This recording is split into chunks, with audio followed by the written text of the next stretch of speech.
Two insurance companies are being fined for how they handled claims here in Florida after Hurricanes Ian and Idalia. The Florida Office of Insurance Regulation fined Kin Inter-Insurance Network and Slide Insurance Company $250,000 each.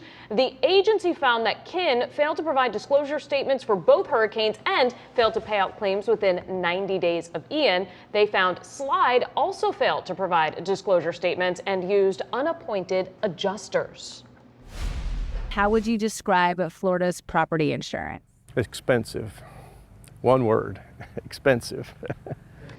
We bet you can relate to that. Year after year, WESH 2 Investigates has reported on the home insurance crisis, rising costs, companies not paying claims, even dropping homeowners altogether. But now, for the first time, WESH 2's Lindsay Sablon found some good news when it comes to protecting your house.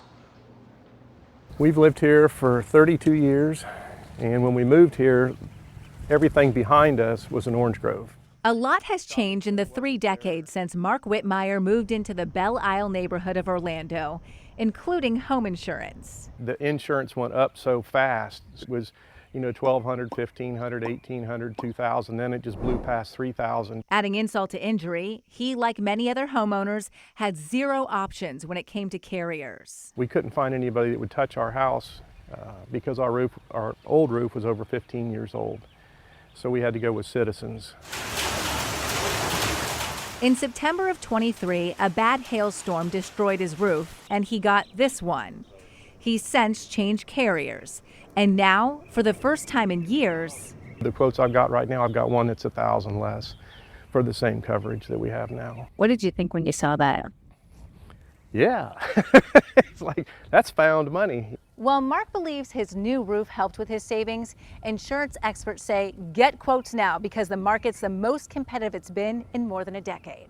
We have 16 new insurers in the state, very competitive pricing. In fact, many agents are telling us they are requoting their customers at rates of 40% less than last year. Mark Friedlander with the Insurance Information Institute says the state fixed fraudulent practices, especially around assignment of benefits, and that attracted more business, and not just regional insurance companies.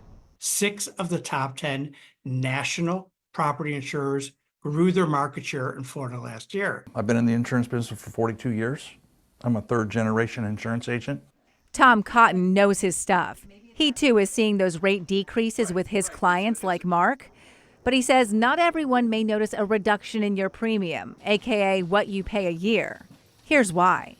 If you have a $300,000 house that now costs $400,000 to rebuild and you have to insure to that value, if your rate went down, you could still see a premium increase. The cost of land and material has gone up.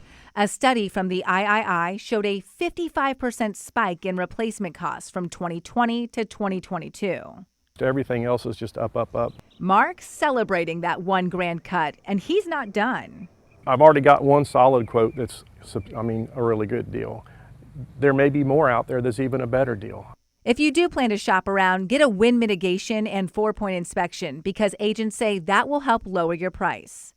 Lindsay Sablon, WESH 2 News.